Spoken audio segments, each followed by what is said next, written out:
अस्सलाम वालेकुम फ्रेंड्स, उम्मीद करता हूँ आप सब खैरियत से होंगे। आज की इस वीडियो में मैं आपको खुशामदीद कहता हूँ। आज का जो हमारा टॉपिक है वो यूरिक एसिड और गैंठिया के जो मरीज़ होते हैं उनके रिलेटेड है। आज मैं इनके मतलब आपको जो इनकी वजूहात होती हैं, जो अलामात होती हैं और जिन चीज़ों से परहेज़ करना होता है, वो सारी बातें आपके साथ शेयर करने जा रहा हूँ। और इसके अलावा मैं आपके साथ ये भी शेयर करूँगा कि कौन सी जो टैबलेट्स होती हैं वो इनमें अगर इस्तेमाल करवाई जाएँ तो यूरिक एसिड और गैंठिया जैसे जो प्रॉब्लम्स होते हैं उनको हम कंट्रोल कर सकते हैं। तो चलते हैं अपने टॉपिक की तरफ। बिना टाइम वेस्ट किए आपसे रिक्वेस्ट है कि मेरी वीडियो को फुल वॉच करें ताकि आप तक जो इन्फॉर्मेशन है वो बेहतरीन तरीके से पहुंच सके।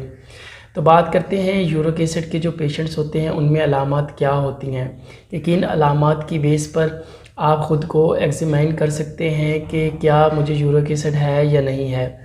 अगर आपके जिस्म में बहुत ज़्यादा दर्दें रहती हों, यानी कि आपके जिस्म में अकड़ाव सा रहता हो, आपके जिस्म को थकावट फ़ील होती रहती हो, आपके जो पंठे हों वो खिंचाव महसूस करते हों, अगर आपके घुटनों वगैरह में दर्द रहता हो, चलते बैठते उठते सोते जागते अगर आपका जिस्म दर्द फ़ील करता रहता है, तो आप सबसे पहले यूरिक एसिड का टेस्ट करवाएं ताकि पता चले कि क्या आपको यूरिक एसिड है या नहीं है, क्योंकि ये तमाम जो अलामात हैं ये यूरिक एसिड में ही आती हैं।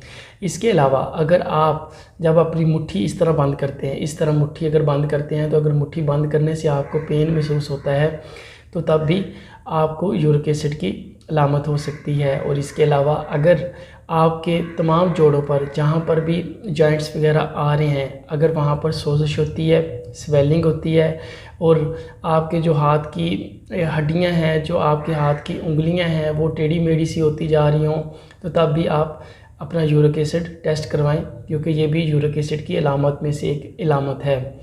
तो बात करते हैं कि यूरिक एसिड के जो पेशेंट्स होते हैं उनको किन किन चीज़ों से परहेज़ करना होता है और वो कौन कौन सी चीज़ें जो हैं वो अपनी डाइट में शामिल कर सकते हैं। सबसे पहले उन्होंने बादी चीज़ों से परहेज़ करनी होती है, जितनी भी चीज़ें इसमें आएँ, चाहे वो सब्ज़ियाँ हों, चाहे वो दालें वगैरह हों। इसके अलावा उन्होंने गाय का गोश्त और चिकन वगैरह का गोश्त जो है वो बिल्कुल इस्तेमाल नहीं करना होता। हाँ, अगर वो इस्तेमाल कर सकते हैं तो वो सिर्फ़ और सिर्फ तीतर बटेर या फिर मछली वगैरह के गोश्त का इस्तेमाल कर सकते हैं। अब बात करते हैं कि अगर आपके हाथों की उंगलियों पर सोजिश हो रही हो, अगर आपके घुटनों पर स्वेलिंग हो रही हो, या फिर जहाँ जहाँ भी जॉइंट्स आ रहे हैं वहाँ पर सोजिश होती जा रही हो, या फिर आपके चेहरे पर सोजिश हो रही हो, तो ये भी अलामात यूरिक एसिड में आती हैं और ये गैंठिया का जो मसला होता है उसको उजागर कर रही होती हैं। आज की जो मैं मेडिसिन आपके साथ शेयर करूँगा वो गैंठिया और यूरिक एसिड के मतलब ही होगी। अगर आप उसका इस्तेमाल करेंगे तो इंशाल्लाह आप बेहतरीन रिज़ल्ट्स हासिल कर पाएंगे। तो बात करते हैं सबसे पहले टैबलेट ज़ैलोरिक 300 की। टैबलेट ज़ैलोरिक 300 और इसके साथ ही एक टैबलेट होती है ब्रिक्सन टैबलेट, जिसका फार्मूला प्रेक्सिकैम में आता है। तो ये भी जोड़ों वगैरह के दर्द को कंट्रोल करने में नहायत ही मौसर टैबलेट होती है। ज़ैलोरिक टैबलेट जो होती है ये स्पेशली यूरिक एसिड को कंट्रोल करने के लिए इस्तेमाल होने वाली एक टैबलेट होती है, जिसके रिज़ल्ट्स भी बहुत बेहतरीन हैं। अब बात करते हैं टैबलेट सेनफ्लिक्स टैबलेट की। सेनफ्लिक्स टैबलेट जो कि आपके पट्ठों पे काम करेगी, यानी अगर आपके पट्ठों में खंचाव है, आपके पट्ठे बहुत ज़्यादा दर्द करते हैं, आपके जिस्म में जो पेन रहती है उसमें ये नहायत ही बेहतरीन काम करती है। तो सबसे पहले मैंने आपको बताया टैबलेट ज़ैलोरिक, उसके बाद टैबलेट ब्रिक्सन, फिर टैबलेट सेनफ्लिक्स टैबलेट। तो इसके साथ हम बात करते हैं एक इंजेक्शन की, जो कि ओरल इंजेक्शन होता है। आप उसको बखूबी जानते होंगे, इंजेक्शन इंड्रॉप डी, जो कि हड्डियों पर काम करने वाला एक इंजेक्शन है जो कि जिस्म की तमाम दर्दों में बेहतरीन नताइज सामने लेके आता है। यानी कि ये इंजेक्शन विटामिन D3 का इंजेक्शन होता है, जिसकी हमारी बॉडी को नहायत ही ज़रूरत होती है। अब बात करते हैं इनकी डोजेज़ की, कि इनका इस्तेमाल कैसे करना होता है। टैबलेट ज़ैलोरिक टैबलेट आपने सुबह शाम एक एक टैबलेट लेनी होती है। दूसरी टैबलेट जो ब्रिक्सन टैबलेट है, इस टैबलेट का भी आपने इस्तेमाल सुबह शाम ही करना होता है।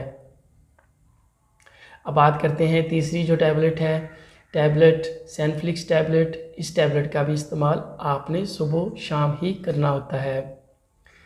अब बात करते हैं जी इंजेक्शन इंट्रॉप डी का इस्तेमाल कैसे करना है। इस इंजेक्शन का आपने पर वीक एक इंजेक्शन जो है ये आपने दूध में मिक्स करके पीना होता है। अगर दूध में मिक्स नहीं कर सकते तो आप इसको जूसेस वगैरह में भी इस्तेमाल करके पी सकते हैं। इसके नहायत ही ज़बरदस्त रिज़ल्ट्स हैं। और इस मेडिसिन को आपने 2 वीक इस्तेमाल करना होता है। इंशाल्लाह फर्स्ट वीक के बाद आपको रिज़ल्ट्स आना स्टार्ट हो जाएंगे।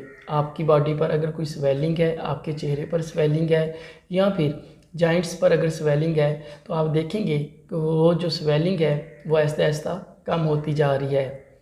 और इसके साथ ही आप ये भी एग्जामाइन करेंगे कि आपकी बॉडी का जो पेन है वो कम होता जा रहा है। इंशाल्लाह 2 हफ्ते के बाद जब भी आप दोबारा से यूरिक एसिड का टेस्ट करवाएंगे तो आप देखेंगे कि आपका जो यूरिक एसिड है वो कंट्रोल होता जा रहा है। आज की वीडियो में इतनी सी इन्फॉर्मेशन थी जो मैंने सोचा अपने दोस्तों से शेयर करूं ताकि उनके नॉलेज में इजाफ़ा हो सके। Thank you so much. इंशाल्लाह मिलेंगे अगली वीडियो में। अल्लाह हाफिज़।